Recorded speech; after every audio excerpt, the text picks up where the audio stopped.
1894 में जो है इसको पब्लिकली ओपन किया गया और उस टाइम पे ये ऐसी वाहिद पब्लिक बिल्डिंग थी जो कि अवाम के फंड्स के साथ बनाई गई थी। लाहौर म्यूज़ियम की हिस्ट्री की बात करें तो 1865 में जो है ये फाउंड हुआ। उसके बाद 1894 में जो है इसकी कंस्ट्रक्शन कंप्लीट करने के बाद इसको पब्लिकली ओपन किया गया। सर ये इसकी हिस्ट्री जब ऑब्वियसली ये कंस्ट्रक्ट किया गया था तो ये बेसिकली ये फशैड एरिया इसको आप कह सकते हैं।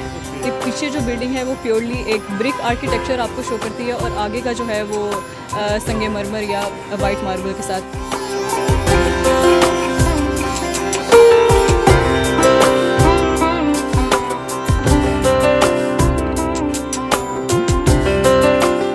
अस्सलाम वालेकुम नाज़रीन, हम आपको इस वक्त लेके आए हैं अजायब घर यानी म्यूज़ियम लाहौर का एक बहुत तारीख़ी विरसे का एक अमीन, जहां से आपको दिखाएंगे तमाम आर्ट गैलरीज़। यहाँ पे कौन कौन सी गैलरी है, किस किस मज़हब की यहाँ पर चीज़ें हैं, बुद्धिस्ट हैं, सिख हैं और भी बहुत सी जैन कम्युनिटी का भी है।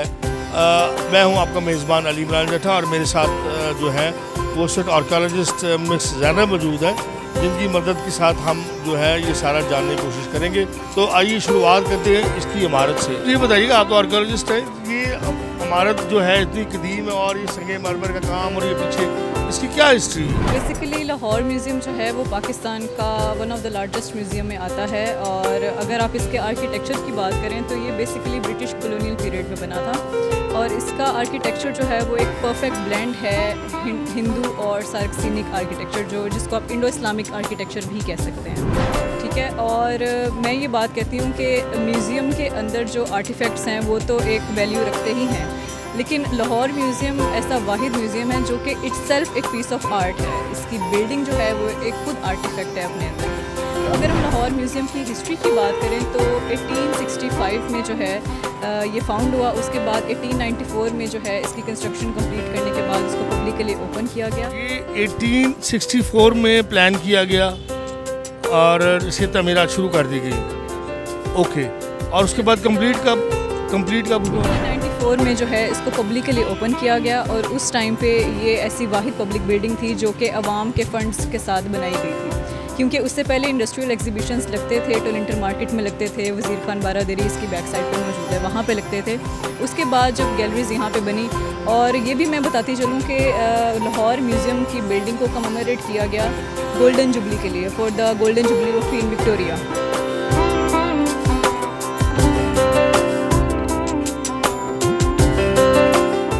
जो सामने हमें संगे मरमर की जो इमारत, ये संगे मरमर की जो नज़र आ रहा है दरवाज़ा, और इसको क्या एग्जैक्टली आप कहेंगे? सर ये इसकी हिस्ट्री जब ऑब्वियसली ये कंस्ट्रक्ट किया गया था तो ये बेसिकली ये फशैड एरिया इसको आप कह सकते हैं, कि पीछे जो बिल्डिंग है वो प्योरली एक ब्रिक आर्किटेक्चर आपको शो करती है और आगे का जो है वो संगे मरमर या वाइट मार्बल के साथ। और इसी संगे मरमर की फशैड के ऊपर आपको इसका फाउंडेशन स्टोन, जिसके ऊपर prince Albert Victor of Wales का नाम भी लिखा गया है, जिन्होंने इसकी बुनियाद रखी थी 1890 में, वो भी आपको नज़र आएगा। चलो जी, आइए देखते हैं कि क्या क्या आपने अंदर छुपा रखे खजाने।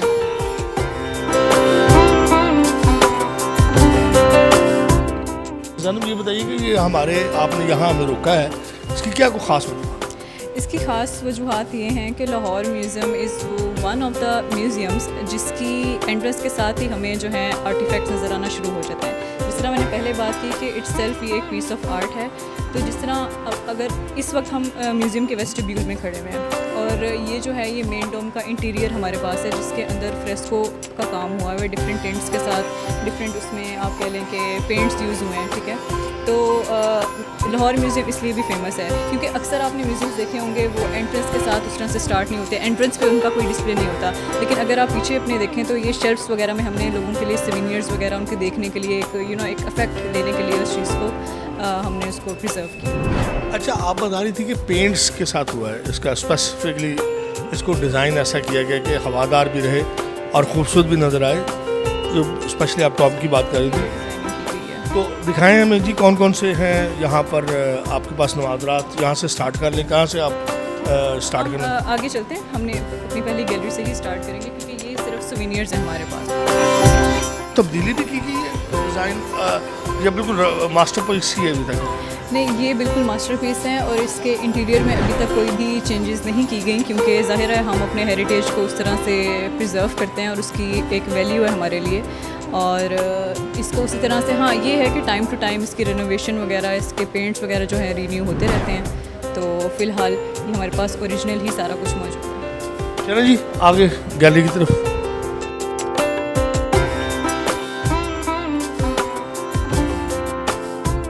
अच्छा जी, ये दरवाजे तो हम चूँकि देहाती लोग हैं तो हमें पता ही है, इंडो पाक के दरवाजे बड़े मशहूर थे दुनिया में और पहले कभी ये बड़े आम हुआ करते, लेकिन आजकल ख़ास हो गए। तो आप लोगों को किधर से मिले, कहाँ से हैं ये ज़रा?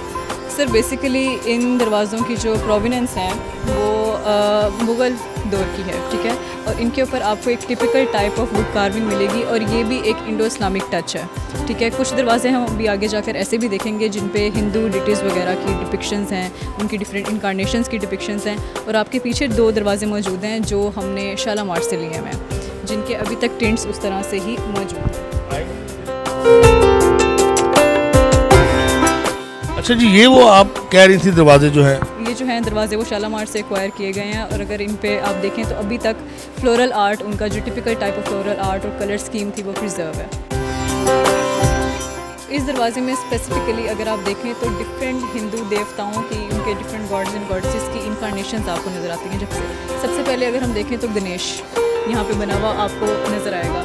उसके बाद आपको राधा और कृष्ण नज़र आएंगे। कृष्णा क्योंकि एक फ्लूट के साथ उसको रिप्रेजेंट किया जाता है तो उसके पोस्चर से हमें पता चलता है कि ये कौन सा देवता है, ठीक है। उनकी कुछ एट्रीब्यूट्स होते हैं, उनके कुछ फंक्शंस होते हैं। अब सबसे ऊपर अगर आप गणेश के साथ देखें तो आपको शिवा नज़र आएगा क्योंकि उसने हाथ में एक त्रिशूल पकड़ा हुआ है, ट्राइडेंट पकड़ा हुआ है। तो एक आर्कियोलॉजिस्ट जो है वो इन नज़र से इन आर्टिफैक्ट्स को या इन इमेजेस को देखता है कि उनकी आइकॉनोग्राफी बेसिकली, उनका कल्चर, उनकी आइकॉनोग्राफी क्या थी। This one is quite unidentified but it is a God and obviously he is concerned with his wife and his own picture. This is also Ganesh but in a different incarnation, because you know Vishnu की भी हमारे पास तकरीबन 10 incarnations हमें उसकी मिलती हैं।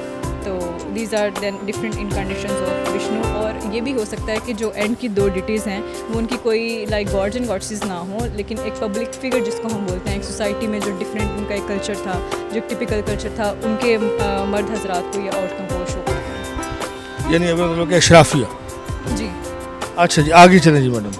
अच्छा जी, आपने यहाँ पे नाज़रीन देखा है, ये पीछे बोर्ड लगा है सिंध गैलरी का। तो आइए दाखिल होने से पहले इनसे थोड़ी सी इसकी मालूमात लें। मैडम ये दरवाजे के बारे में ज़रा बताइएगा हमें कि दरवाजे की क्या खसूसियात है? जी, ये जो एंट्रेंसेस हैं आपको टिपिकल टाइप ऑफ, ये आपको हर गैलरी से पहले मिलेंगी क्योंकि इसकी पार्टीशन जो है, क्योंकि मैंने बात की कि इसकी पार्टीशन भी गैलरीज़ के मुताबिक ही हुई हुई है, जिस तरह यहाँ पे डिस्प्ले किया गया या एग्जीबिशन लगाया गया। तो हर दरवाजे या हर गैलरी को स्टार्ट करने से पहले आपको एक टिपिकल टाइप ऑफ एंट्रेंस मिलेगी। अब यहाँ पे उसकी ओरिएंटेशन अगर आप देखें तो यहाँ पे आपको हाथियों की डिपिक्शन मिलेगी, उसकी सूंड की डिपिक्शन मिलेगी और एक उसको फशैट कवर करने के लिए जिस तरह उसके पंख होते हैं, मोर के पंख होते हैं, उसको एरिया को, स्पेस को कवर करने के लिए वो फैलाए गए हैं। तो इनकी टाइम टू टाइम ज़ाहिर है पेंट वगैरह इस पे होता रहता है, इनकी रेनोवेशन वगैरह चलती रहती है। अच्छा, आपके ख्याल में ये जो कैमरा हमारा दिखा रहा है आपको इस वक्त नाज़रीन को, ये कब का होगा? इसका अंदाज़ा कितने साल पहले के? ये दरवाजे भी, दरवाजे जिस तरह मैंने पहले बात की, ये मुग़ल दौर से रिलेटेड हैं, कुछ अकबर दौर से, और कुछ हमारे पास दरवाजे जो हैं वो भेरा से भी एक्वायर किए गए हैं। भेरा जो हमारे अपने पंजाब का रीजन है। आपने हमें दिखाया है स्पेसिफिकली ये जो है विष्णु भगवान का और दूसरे, तो ये हमारे इंडिया के नाज़रीन के लिए बता दीजिए कि ये कब का है, कोई आइडिया? ये मुग़ल दौर का ही है जिस तरह मैंने पहले बात की, ठीक है। और अब देखें, हर सिविलाइजेशन या हर डायनेस्टी में सिर्फ एक ही रिलीजन प्रिवेल नहीं करता। अगर मुगलिया दौर के लोग जो थे वो मुसलमान थे, तो माइनॉरिटीज़ में हमारे पास जो हैं हिंदू लोग भी मौजूद थे।